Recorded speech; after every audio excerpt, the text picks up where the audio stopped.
It just went on the side. It'll go away later.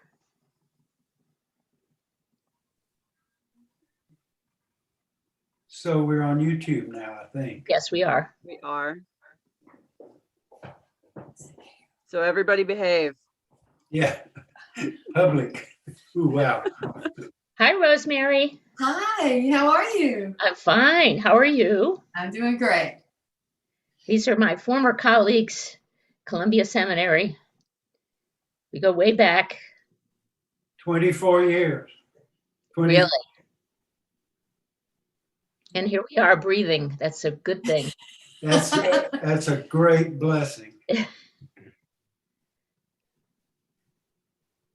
sun is coming in here.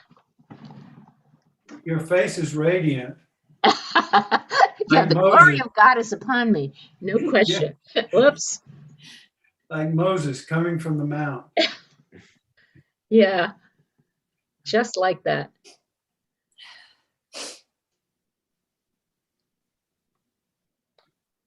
So who else has something to say? We're so eager.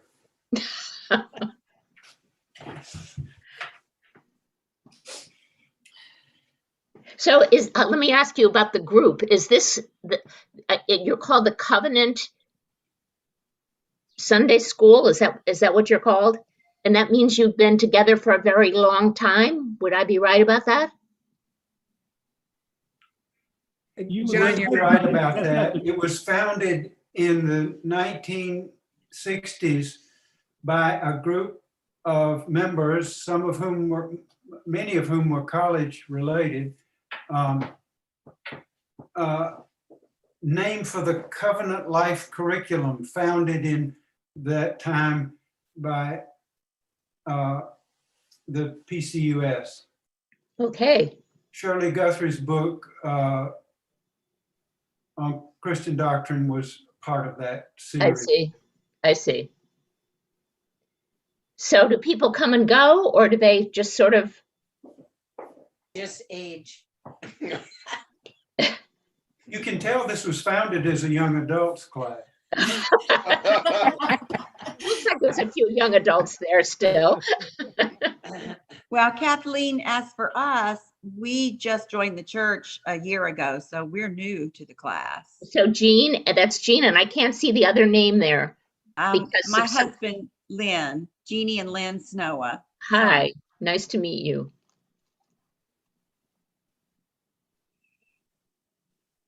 So do I have to wait now a few more minutes, Megan? I think we could probably start with the introduction if we wanted to do that. Were we going to do an introduction? We're going to do a live introduction this week. Okay, all right. But I thought Charlie said he wasn't going to have to do that. But go ahead, Charlie. Get that over with. Kathleen O'Connor is the Emerita William Marcellus McFeeters Professor of Old Testament at Columbia Theological Seminary. She has been a good and gracious colleague and a gifted teacher and a good friend as long as Rosemary and I know her. Oh. And she is gracious to join us for the Covenant class studies on Genesis. The most prepared person in the world for this.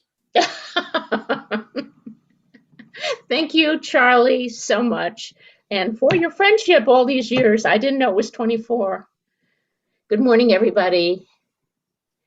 Let's start by saying Happy Eastertide. And let us pray that the Spirit of the risen Christ be present among us, before us, beneath us, above us, within us. Alleluia, alleluia. Amen. You're supposed to say alleluia, alleluia back. Hallelujah. Hallelujah. Hallelujah. Virtual practice here. Thank you. I'm delighted to be here. I had such a good time last time, and I'm going to try today and next week to compress into 2 short classes a ton of thinking about the story of Joseph, which is my favorite story in the book of Genesis. And I hope that you have in mind the outlines of the story, and perhaps you had a chance to look at the texts I'm going to plunge into. I want to begin, though, by reiterating, oh, yeah, Megan, I got to remember that I'm doing a PowerPoint. I never remember, I do it and then I pay no attention.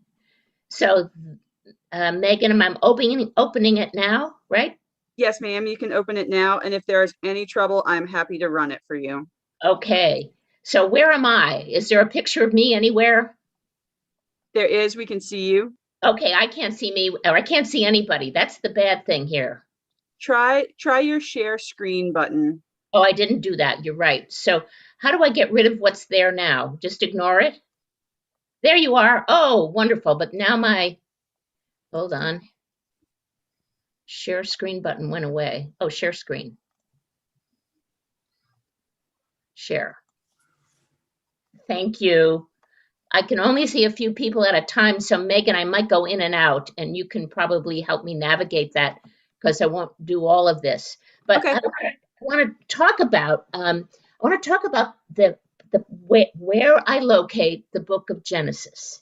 I said last week that it's really important for the way I interpret this book to understand it as a response to the destruction of the nation under the Babylonian invasion, exile, and displacement, really the destruction of the nation of Judah, Israel.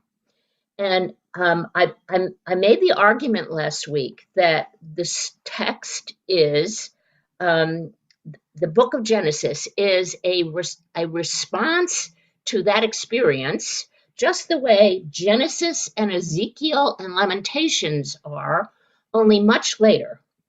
And so I tried to argue that the book of Genesis is a book of resilience, it's a book of hope, and it's a book of new life, not only in general, that this is our God who is the creator, but in particular in an historical circumstance where the people of Judah are likely to disappear among the conquering nations.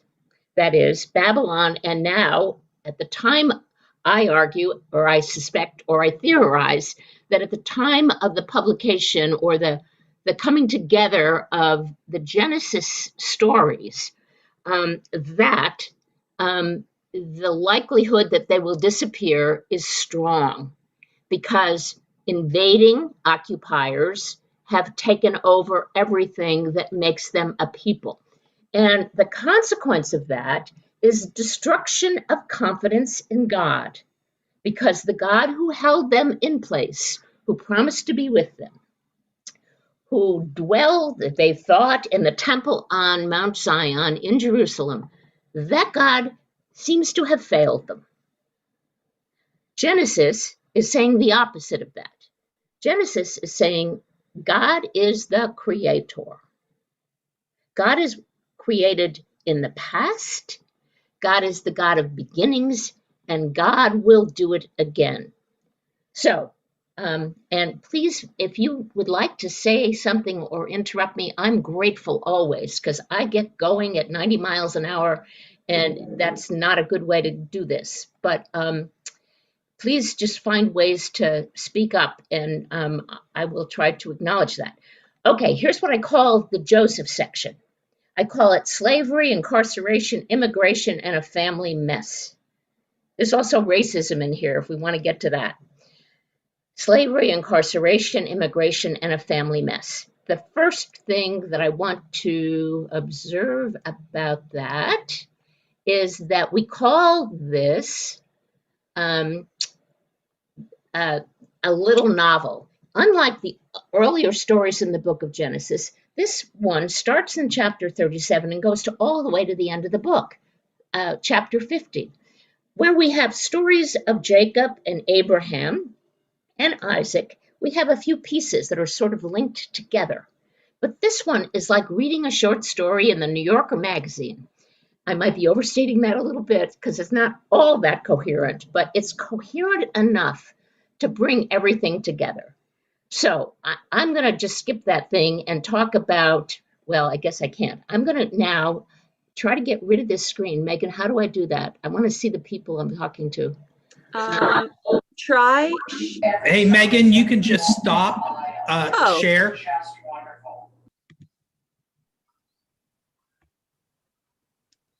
Give me 2 seconds. Yeah, it's fine. I think everybody's patient by now after all this whole year of Zooming. Oh, hi, everybody. So, so here's what I want to do. I want to walk through chapter 37 because so much about this story begins there, and so many ways to give you clues if you want to keep reading in the story can be found here. And so I'm ignoring now my entire everything that I did, and I want to talk about the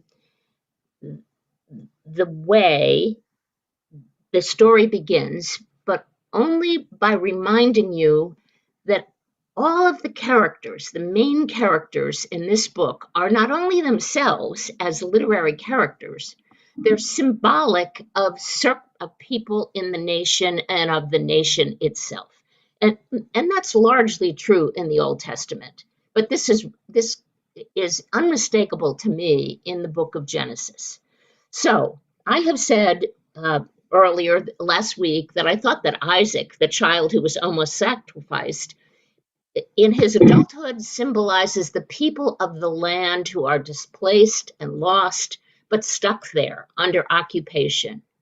Jacob is clearly the father of Israel, and he is a displaced person in exile. He goes, if you remember, he goes to his father-in-law and he gets 4 wives and 13 children. So that's Israel in exile. And he returns, just the way the readers of the book are being, the exiled readers of the book are being invited to return. So there you have the 3 great forefathers, Abraham, Isaac, and Jacob. And now we have this other story about a child of Jacob. And this child of Jacob, I would like to say to you, also represents the exiles. But in this story, where God hardly appears, maybe you've noticed that already, I don't know. God hardly appears. I think we're talking about the situation of the book's audience during the Persian period. I think they've been through horrible things. And I think now they're facing the future, and the issue is no longer just the conquering empires. It's the what's the language I need here? It's the conflict in the family. Understand family as the nation. All the children of Jacob, except for Dinah. You can read about her in chapter 34. She doesn't matter because she's never the head of a tribe. Well, but that's another conversation. So let me pause there and breathe and see if there's a response or if I should keep going. Okay, I'm going to keep going. I don't give you much time.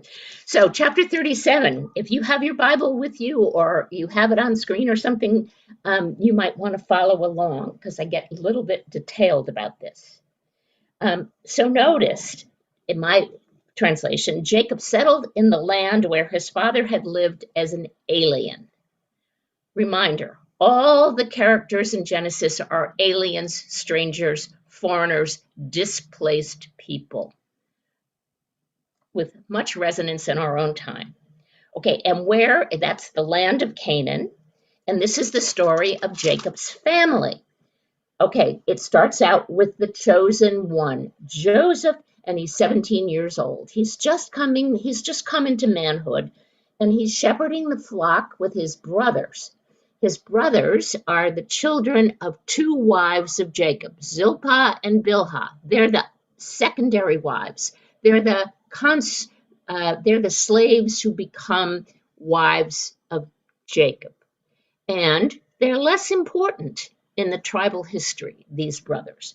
And Jacob goes back to his father and gives a bad report about them. So, is this where the story begins? Already there's conflict.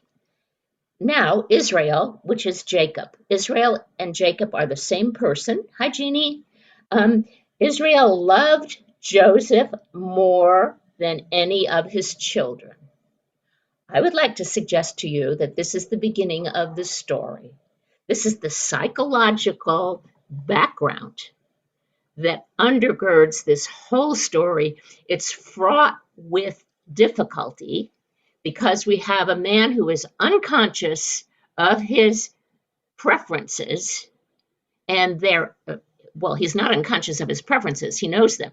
He's unconscious of the impact of his preferences for one son upon the other members of the family.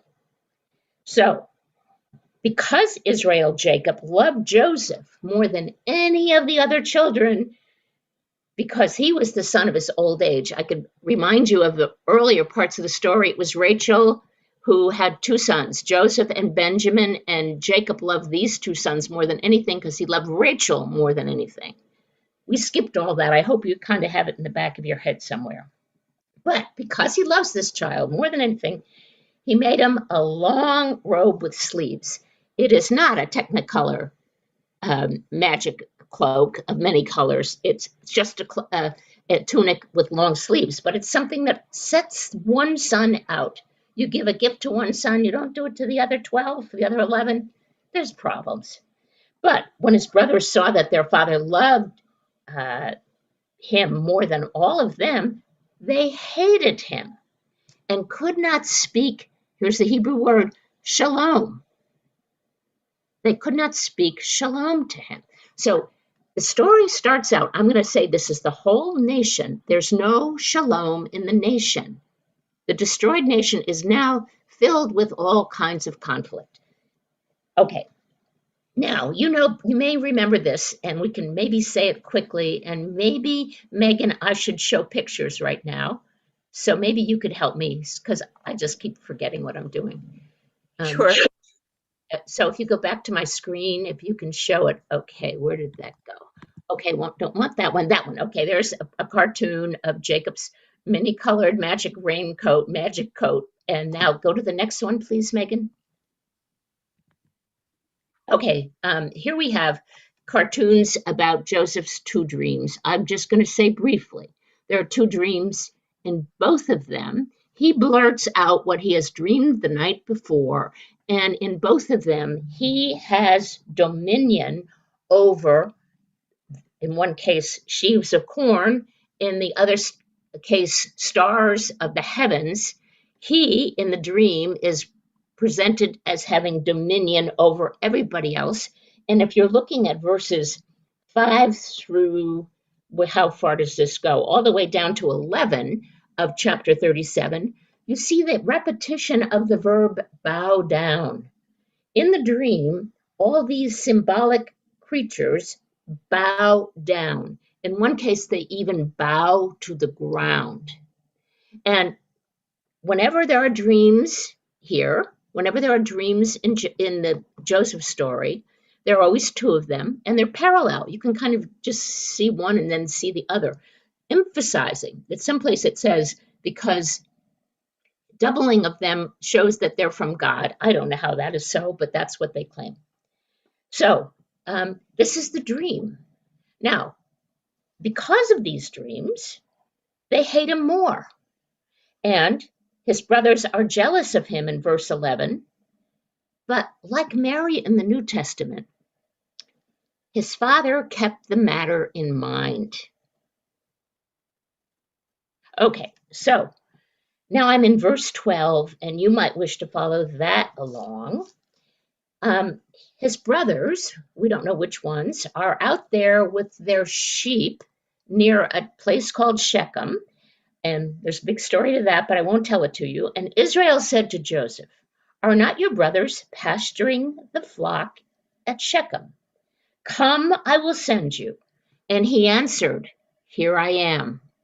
Last week, I was talking about that language in the Abraham Isaac story. If you remember, you won't remember, but I will remind you that Hanani is the Hebrew word, here I am, look it, I'm ready, signing up for duty. I'm yours. I'll do whatever you say. So we have a kind of, from the point of view of the literature, we have a kind of formal commissioning by Jacob to Joseph. And the reason I want to observe that is that it's as if the writer is telling us this is a sort of very special moment for our chosen character. And the commissioning, of course, leads to all sorts of terrible things. Come, I'll send you. Joseph is ready. Go and see if it is well with your brother and bring word back to me. And he comes to Shechem, and here's a little, like a stock character who asks a question that rides over the whole story. The man asked, "What are you seeking?" And Joseph's answer is, "I am seeking my brothers." We could add sisters, but there aren't any here. I am seeking my brothers. And I would like to say that that's a literary clue to the rest of the story. He's seeking his brothers. Okay, so the man said, no, they're someplace else. Go to Dothan. Joseph went, I'm in verse 17, and found them in Dothan.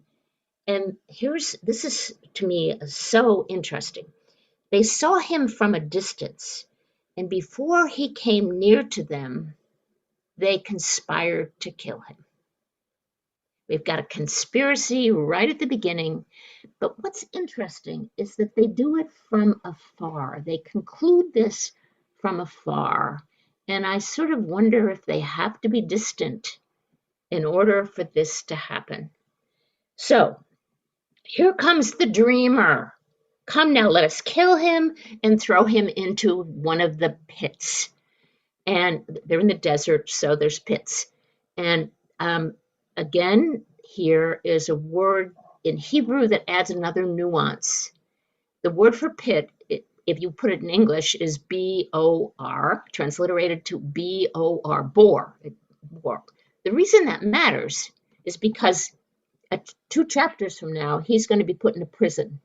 And it's the same Hebrew word is used to describe the prison. And I think symbolically, he's put in a prison, he's put in a pit, he's put down toward death. Not unlike Jeremiah, but never mind Jeremiah. Then we shall say, we'll go home. And now here's the conspiracy, part 2, the cover-up. Then we shall say that a wild animal has devoured him, and we will see what becomes of his dreams. So ironic. And then the oldest one, Reuben, the one who's the patriarch in waiting and who's kind of not a great guy in this story, he says, no. Let's not shed blood. Throw him in the pit, just let him be there. But don't put a hand on him. Let's not have blood murder here. That he might, his plan in his head is that he's going to come back and rescue him later and restore him. So when Joseph comes before him, they strip off the robe, the special robe, and they took him and threw him into the pit. Now, how many times is this text going to say pit? So you know where he is. Pit was empty and there's no water in it. Death is inevitable. Joseph is the nation. Joseph is the exiles. Death is inevitable. The pit was empty.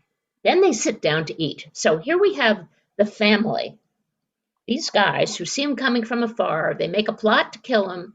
And now, as if nothing happened, they sit down and eat. Why did the writer of this sacred text add that point? I don't know. But boy, it's evocative. It's background. How could they go on? Are they in just such crushing denial? Or, are they just cold-hearted, horrible men? We don't know. Okay, they sit down to eat. And then who comes along but some Ishmaelites? And there's a debate about who actually is coming along, but not important. And Judah now, who is after whom the southern kingdom, the survivors here, the Judahites, are named. Judah says, how much profit is there for us if we kill our brother and conceal his blood? Come, let us sell him to the Ishmaelites. Let us sell him. And we can ask about Judah. Is he just callously looking for money? Or is he trying to save the life of his baby brother or one of his baby brothers? Along come these traders, their camels, and the brothers draw him up from the pit. This is symbolic also. Right at the beginning, symbolically, he's coming up out of the pit, and they sell him for 20 pieces of silver. That might ring some bells for you. I think it's 30 when Jesus is sold. And they sold him to Egypt. Now, in my understanding of this text, Egypt is a stand-in for Babylon and Persia. Egypt is the great kingdom of ancient thinking, and now he's been sold. So he takes on the mantle in this moment, symbolically, of the exiles. Okay, now Reuben shows up later. Now, Reuben, we could spend an hour talking about his behavior, but we won't. Reuben shows up, and he's too late. Where did he go? And, well, never mind. He says, the boy is gone. Where can I turn? Now, Megan, I need that picture. There's a picture by, I think it's somebody. Let's go there. That's the one. I think that's Velasquez. I wrote myself a note, but I don't see where the note is. Okay, this is a painting by Velasquez, the great Spanish artist, who takes that moment. And why did he do that? He takes that moment when the brothers have returned to Jacob with saying, with some need to express to Jacob why the son he sent for them, why he is not with them. And what they have done is take that famous cloak, that famous tunic with the long sleeves, and they've dipped it in goat blood. And doing that now, they come before Jacob. Now, this is so interesting to me. Okay, I'm in verse 31 of chapter 37. They took Joseph's robe, slaughtered a goat, dipped the robe in blood. They had one with sleeves taken to their father, and they said, "This we have found. See now whether it's your son's robe or not." Okay, so look at how they're covering up. Look at how they're staying in the background. And he, like a broken-hearted father, says, "It is my son's robe." And he jumps to an interpretation, which is, of course, the way I live my life. He jumps to an interpretation about what happened. And he doesn't, for a minute, think the others have anything to do with it. He immediately blames a wild animal. A wild animal has devoured him. Joseph is without doubt torn to pieces. So, of course, I want to ask as I go through the rest of this story, does he really think that? Is there something going on behind the scenes in which he's afraid to think that maybe his own family did this? So look at the scene. The brothers never have to say anything but ask the question. He interprets. He's in this situation now, and he has interpreted it to mean Jacob has been torn apart by an animal. I mean, Joseph has. Then he, as in typical ancient Near Eastern lament, he tears his garments, he wears sackcloths, and he mourned for his son many days. And verse 35, all his sons and his daughters sought to comfort him, but he refused to be comforted and said, "No, I shall go down to Sheol to my son mourning."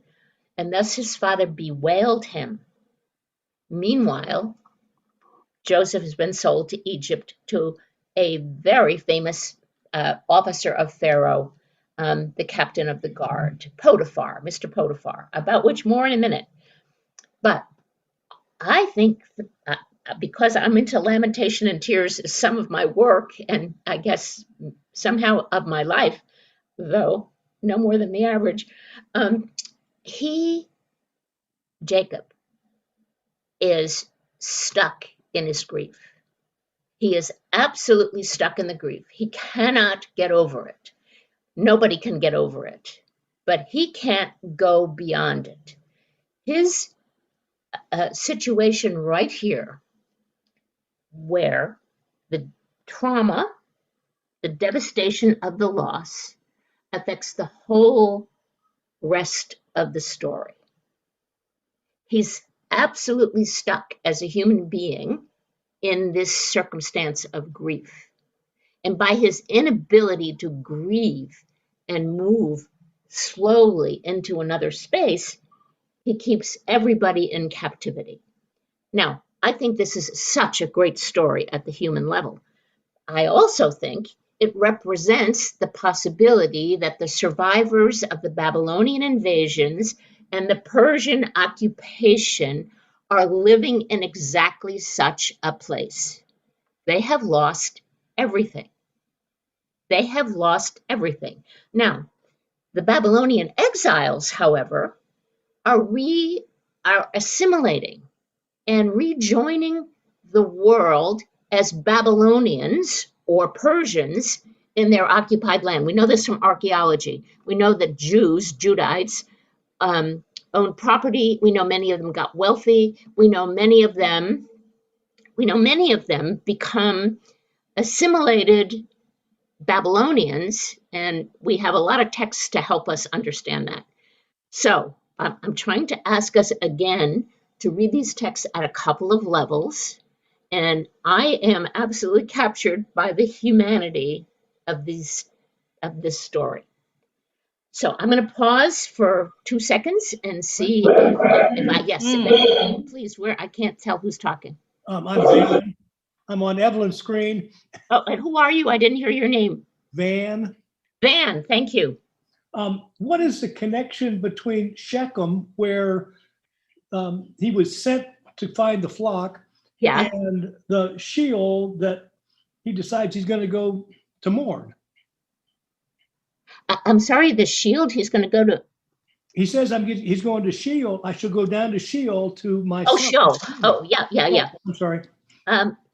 There's, as far as I know, there's no connection with Shechem. What happened at Shechem was where his daughter Dinah, whom I'm trying not to talk about, his daughter Dinah is raped by a Shechemite, and then the family, all the brothers of Dinah, feel that their honor has been affected, and so they are going to get revenge. I recommend this story. This is before television horror stories for women. This is a story of what happens to this young woman who's out walking around alone. So the brothers execute huge amounts of violence against Dinah, against the captors of Dinah, and bring her home. And it's not clear whether the man who rapes her really was in love with her. He says he is, and they try to make an arrangement. But it's really a story about Canaanite-Israelite conflict. But Jacob is not happy with two of these brothers who lead the violence. This story is so funny.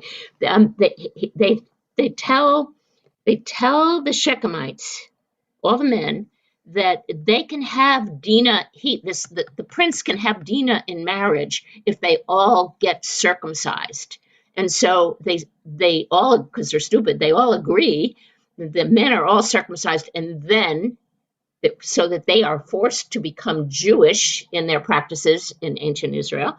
And then after the men are impaired and impeded by this pain, they attack them and murder them and take their wives. So, I mean, that's a really horrible story. So that's the story of Shechem. Sheol, by contrast, is the underworld. Thank you. I just assumed that, which is not a good thing to do. I assumed we knew what that was. That's the underworld. It's the place of death. It's where you're going when you die in ancient Israel. There's not really a conversation about heaven. There's not really a conversation about afterlife, except for the nation. There's Sheol. And it's not a place of punishment, but it's a place of being cut off from life. Dan, was that where you were headed? A long answer. Helpful. Thank you. You're welcome.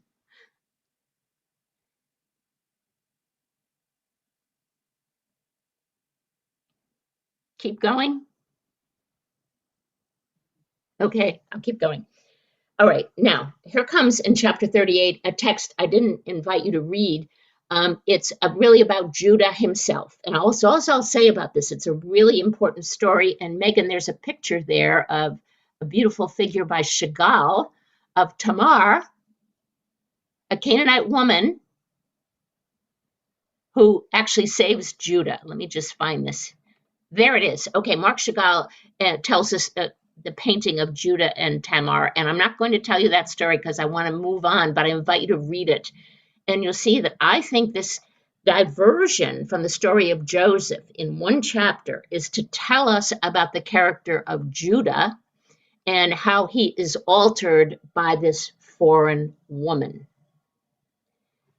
The reason that matters for the original, I'm going to say the original audience of this text, is that there's a problem when the people of Judah begin returning from exile about whether or not foreign wives and foreign children should be cast out of the community. And as you read through Joseph, if you choose to go forward with the story, you will find that the heroes, the female heroes who show up here, are all foreign women. And she's the first one. But the key is Judah says she's more righteous than I, and he seems to be transformed. Onward, is there another picture there, Megan? I can't remember. Oh, okay, good. Let's go to chapter 39. This is a good, artists go to this because they like to paint naked women. But this is a 16th century Italian, and at Lazzaro Baldi. And here we have this picture of Mrs. Potiphar. But before we get there, we can say, why interrupt this incredible narrative from chapter 37 and then not go to Egypt in 38, but wait to go in 39? And my reply to that is there's many reasons, and I just gave one, Judah's transformation. But the second reason is to build up tension. Is our character gone forever? He's now sold. He's now in a foreign country. It's as if he were dead. Even though the brothers don't know, it's as if he were dead. So is this about the exiles as if they were dead? Yes. And so now we go back to the story of Joseph, who remains the main character throughout the rest of the narrative. He's taken to Egypt to Potiphar, an officer of the guard, and he's sold, and the Lord is with Joseph. Now, I want to point out, this is the first of, I think, 3 mentions of God involved in the suffering of this story. God is with Joseph. Joseph never once says it. Joseph doesn't even really, I think, know it in the characters. In fact, absent are visions, absent are any kind of divine intervention, any kind of moments in the night. If you remember, Jacob wrestles with the angel and the Lord appears again and again and speaks. Well, here it doesn't happen. Well, why not? I myself think it doesn't happen because the community is at exactly this place theologically. Where is God? We're destroyed. Where is God? And the narrator tells us that God is there in their suffering, his suffering, Joseph's suffering. It tells us that again later, and it will tell us at the end of the book that God had a plan.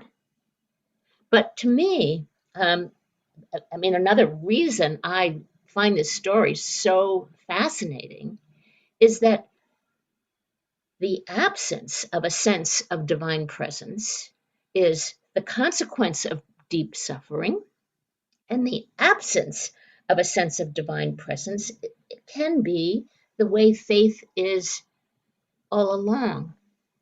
For me, faith in our modern world is often looking back on your life. It is seeing presence after the fact. Now, I'm sure that's not true for everybody, but I think it is for a lot of modern people. So here's another theme in this story that I think is really important. And for now, anybody want to say anything about that heresy that I just threw out at you? It wasn't heresy, it's true, actually. Faith is looking over your shoulder. Faith is seeing. That's not all it is, but one of the things it is that. Okay, I've just said that. Lord was with Joseph. He becomes successful. He was in the house of his Egyptian master. His master saw that the Lord was with him and that the Lord caused all that he did to prosper. He doesn't know that, but it's all working out. So Joseph found favor in his sight and attended him, and he made him overseer of the house and put him in charge of all that he had. From the time he made him overseer and over all that he had, the Lord blessed the Egyptian's house for Joseph's sake. So here you have the foreigner in the kingdom, and good things come to this kingdom because of his presence. So he left all that he had, that is, Mr. Potiphar left all that he had in his charge, and with him there he had no concern for anything but the food he ate. So, he's the ultra rich, absolute overlord who has all these servants do everything, and he just sort of sits back and lets it happen until sexual harassment comes in. Joseph is handsome and good looking.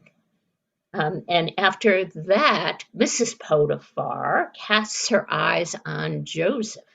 Lie with me, she says. You may know the story. But he refused and said to his master's wife, look, with me here, my master has no concern about anything. He put me in charge of everything. I'm only second in command. He is not greater in this house than I am, nor has he kept back anything from me except yourself, because you are his wife.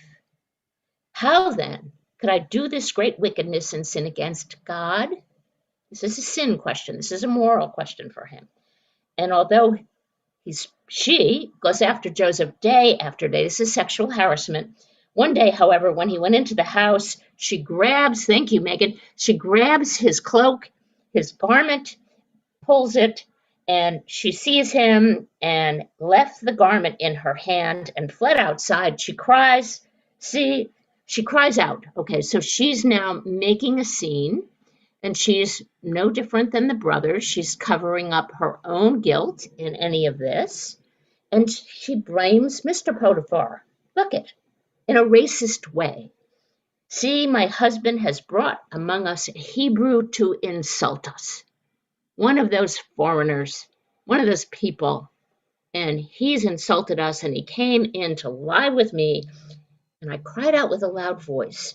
And when he heard me raise my voice, he left his garment beside me and fled outside. She kept the garment. The Hebrew servant whom you have brought among us came here to insult me.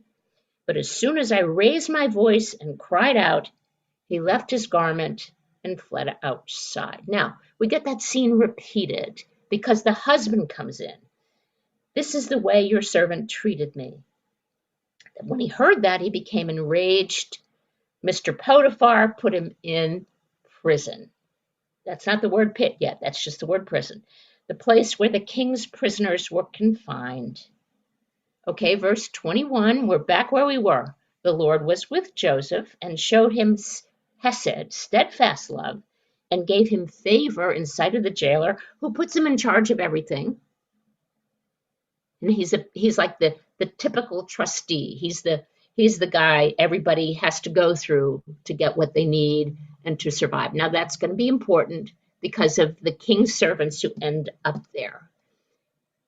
Pausing. I know I'm talking too fast. Okay, I'm going to slow down now. I'm going to repeat what I saw here. I'm going to say that Joseph is imprisoned as a slave in a foreign country. He prospers as the exiles do.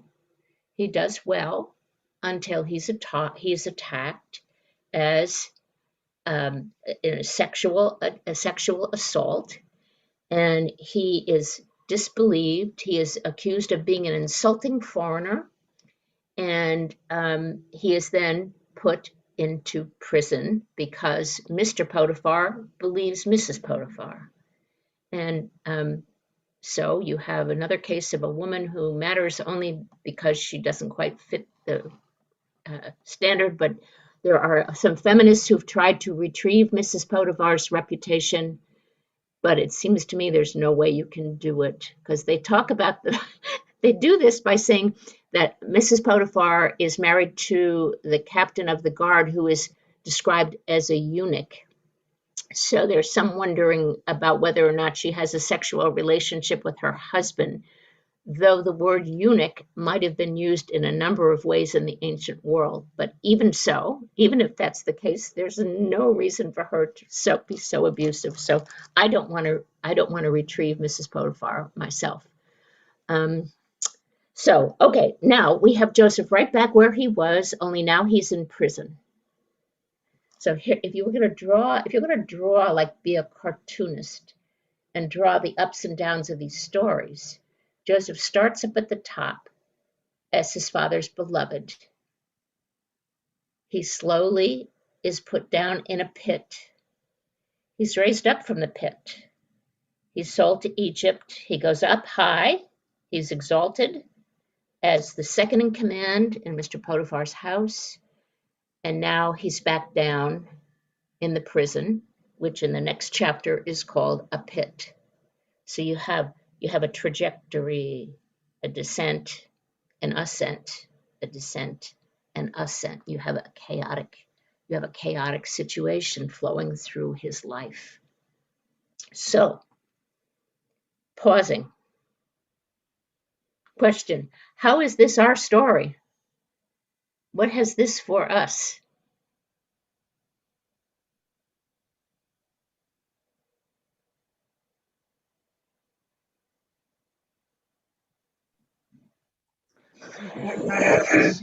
Pam?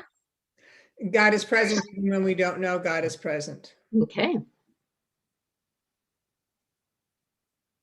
I also see it as a repetition of history. I mean, we're always in that turmoil that we're up, we're down, we're up, we're down. We've been way down during COVID, and now we can kind of see that there's another place that we're going. Thank you, Ginger. Thank you.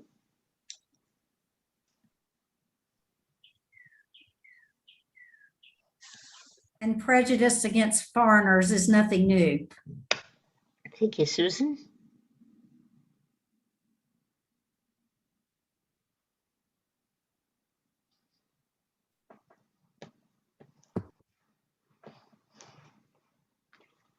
Well, sexual assault and harassment might be there. Something that is in our newspaper all the time. Actually, hugely too much all the time now. Okay, this is considered a sacred text of ours. So somehow it's our story. We have claimed as people of faith, this is our story. But the story is not over. Our hero, our folk hero, is in prison. I want to add two other things about reading if you keep going, and we still have time, so I'll keep going. Two other things about reading the story. Every time there's a change of clothes, tunic on, tunic off, garment on, garment off. Every time there's a change of clothes, it's a signal that there's a change in the status. Up, down is accompanied by a change of clothes. So you might want to notice that one. And then you might want to keep noticing the psychological dimensions of the story, especially the unspoken ones, the conspiracy. And then there was one more thing to say, but it's gone out of my head, so we'll just keep going. Anyone else? Anything? Okay, sacred story. Hero. Oh, yeah, I know what it is. He's a folk hero. He is a folk hero, which means the things that happen to him are pretty exciting for the community that produced this story. And how do I say this? The things that happen to him, the way he's raised up, you can imagine the people of Israel, people of Judah, hearing this story, seeing this is our man, this is our guy in the midst of foreign empire. And look at him. He continually raises up. He's really, really good. And he keeps getting pushed down. But then he outwits so many of the people in this story, even as he suffers mightily.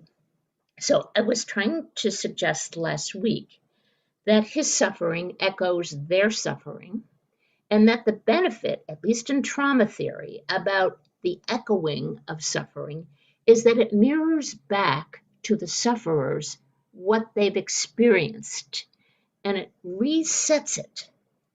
It puts it out there in a story that's happened to somebody else. And the one it's happening to here is their folk hero.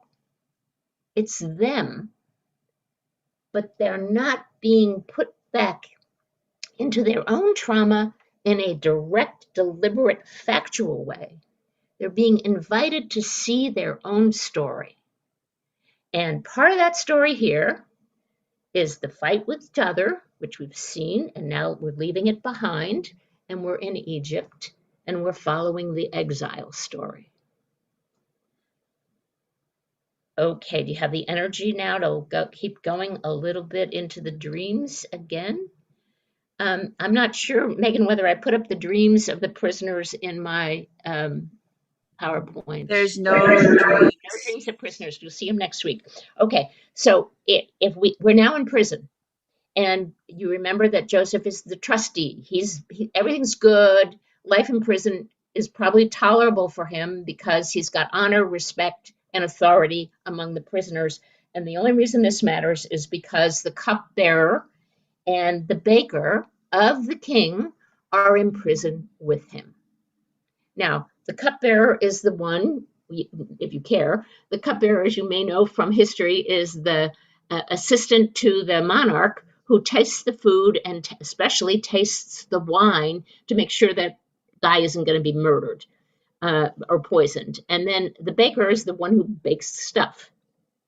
So Joseph notices in chapter 40 that they're in the custody of the captain of the guard. He notices that they both have a long, sad, troubled face because they both, oh, how amazing, they both had dreams on the same night in the same fashion. And so Joseph says in verse 7, "Why are your faces downcast today? We've had dreams. There's no one to interpret them." Now, our folk hero was the dreamer in the beginning of the story. Now he's the interpreter of dreams. So please do not interpretations belong to God. I told you God isn't here, but he's making this claim. And I want to say more about this. He's making the claim, and he's not using the word Yahweh, which is the personal name for God in Israel. He's using the generic word in the ancient Near East for gods, Elohim. So we don't know what he's saying here. But at any rate, he's convincing them that he can do this job. So the cupbearer starts by telling the dream. In my dream, see if you can figure out what's going to happen here. In my dream, there was a vine before me. And on the vine, there were 3 branches, and as soon as it budded, blossoms came out and clusters ripened into grapes, and Pharaoh's cup was in my hand, and I took the grapes and pressed them into Pharaoh's cup and placed the cup in Pharaoh's hand. So what do you think that dream means? I think it's so apparent. That dream means he's going to get the job back. Joseph says to him, here's the interpretation. The branches are 3 days. Then Pharaoh will lift up your head, that is, give you honor and dignity, and your office will be back, and you're going to be the cupbearer.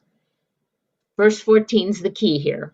But remember me when it is well with you. Please do not do me the kindness to make mention of me to Pharaoh and get me out of this place. For in fact, now here's what interests me, of course. For in fact, I was stolen out of the land of the Hebrews. And here also I have done nothing that should have put me into the dungeon.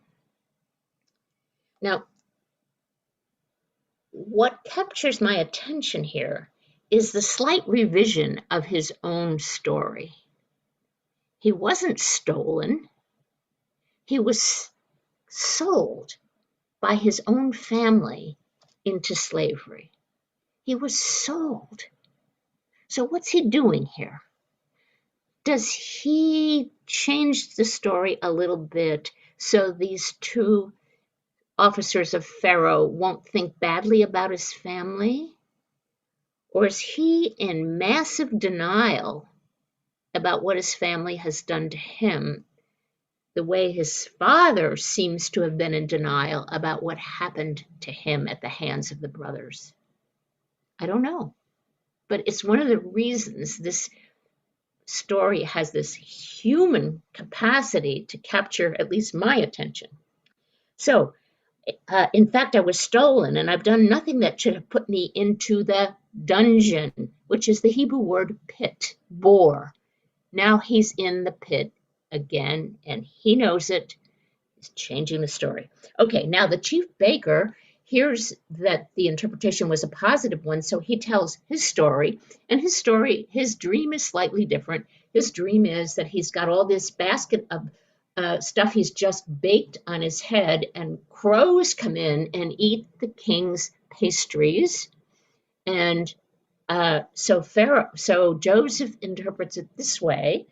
Joseph says, the Pharaoh will lift up your head and put it on a stick.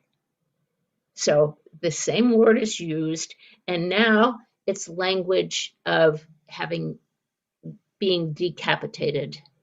So you have kind of sophisticated literature going on here where words are repeated, and here, bad news for this guy. And that's actually what happens. On the third day, in verse 20 of chapter 40, which was Pharaoh's birthday, he has a feast. He lifts up the head of the chief cupbearer and restores the cupbearer, but the chief baker he hanged, just as Joseph interpreted to them. Yet the chief cupbearer, this is the key, the chief cupbearer did not remember Joseph, but forgot him. So the suffering isn't over. It looked so close. This chapter spends a lot of time telling you it's a long time that he's surviving in the prison. Just as for exiles, it's a long time that they're in exile.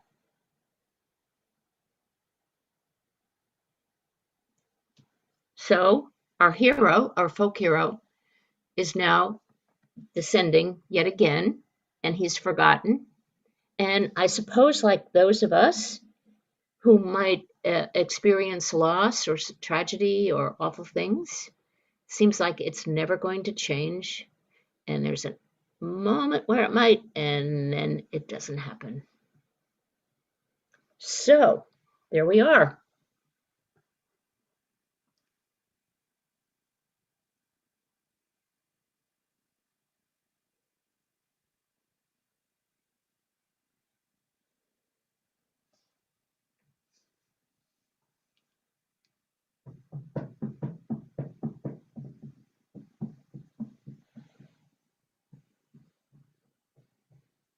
So I'm waiting for you, but my summation is, this is a story of profound suffering, told in sort of a lighthearted way, told in a folkloric way at the very least, and told with so many openings about the human situation underlying the story.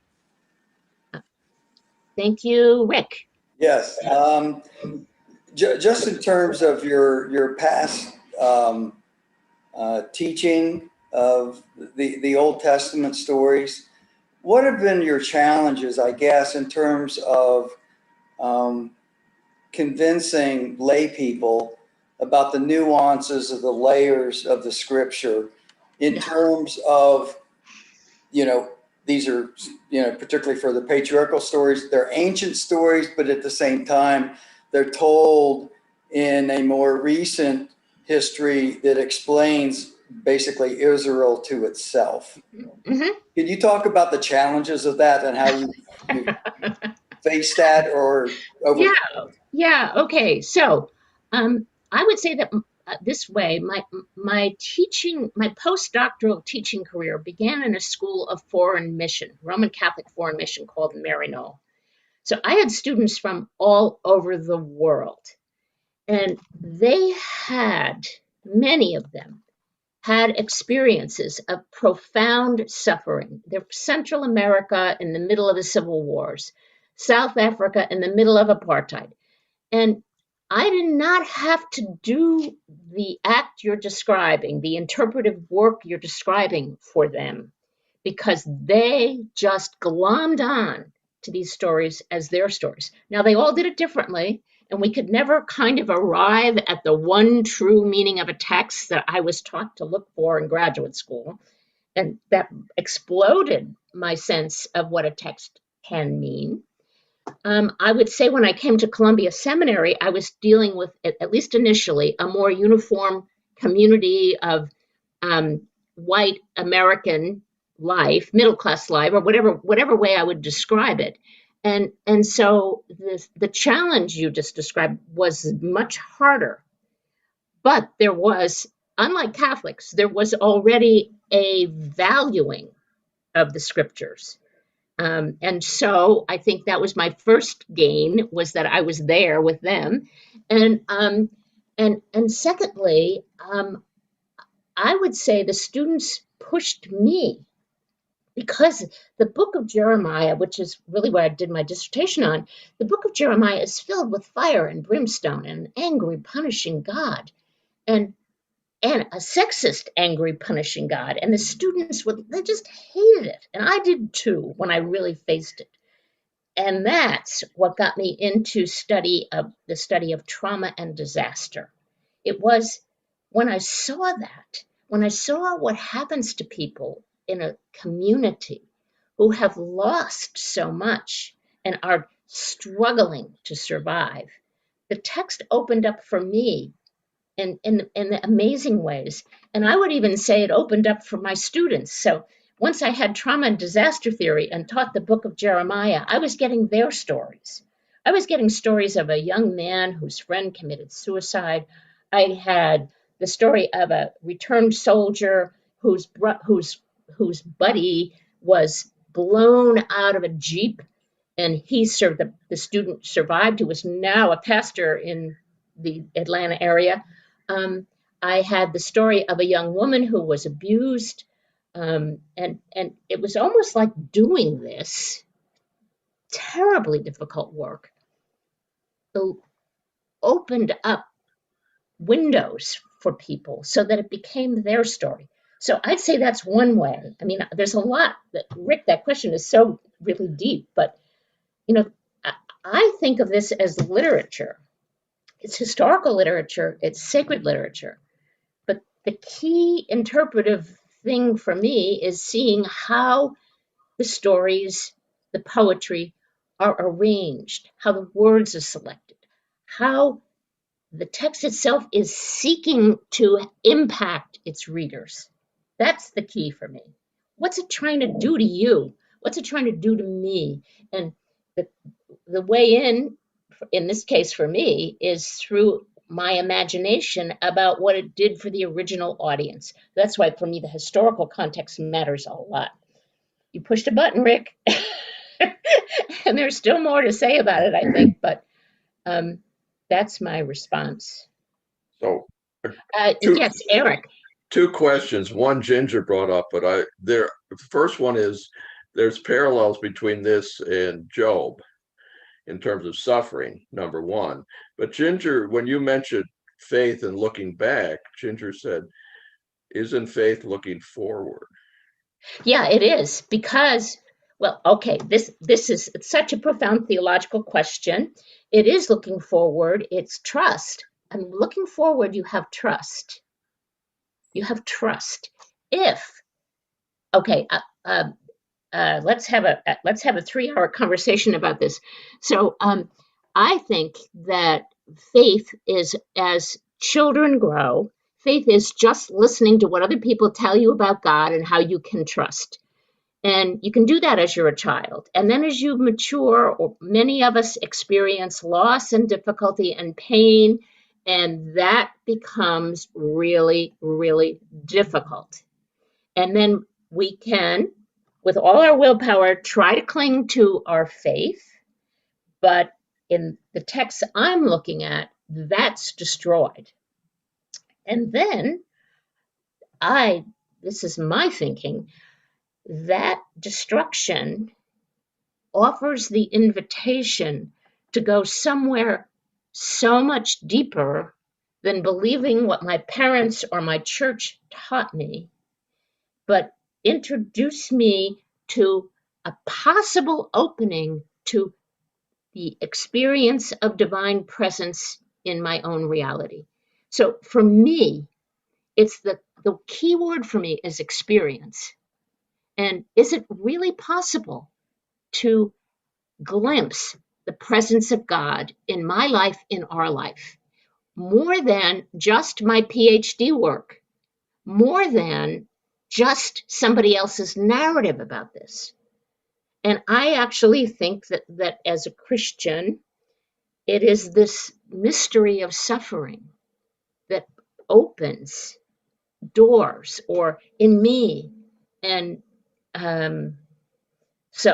well, I'm kind of running out of words here, which is hard to imagine, but I am running out of words about it. But your question is profound. So that then I do believe, upon experiencing, when and if we have the gift of grace, of something more than a mental decision, then going toward the future can be a place of near fearlessness.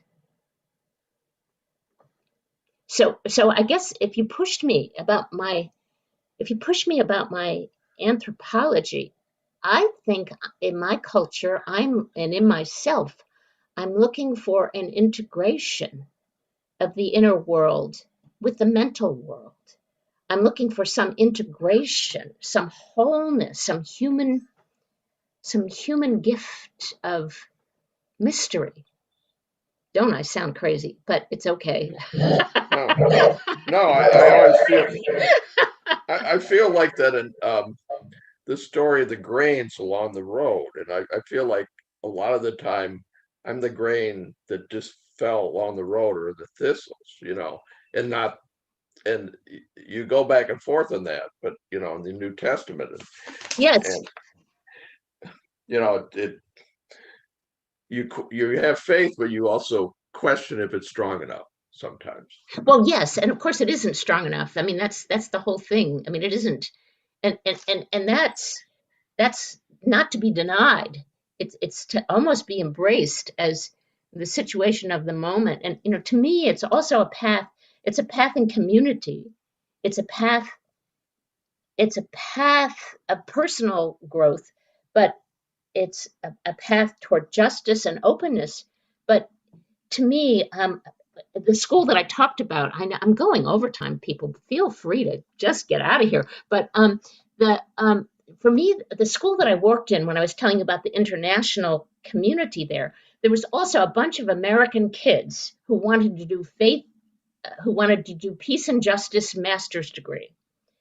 And half of them were furious at their mother or their father or some other set of people. And they were taking that out in their anger at the world. And so that also, this is sort of back to Rick's question, this is like also influenced my way of approaching this, that I think that the work toward discipleship is a work that requires inner work. And I know some of them now, and they matured, and they've embraced their life differently. But I've often seen people just going at it when they're really enacting their own unresolved, denied unconsciousness.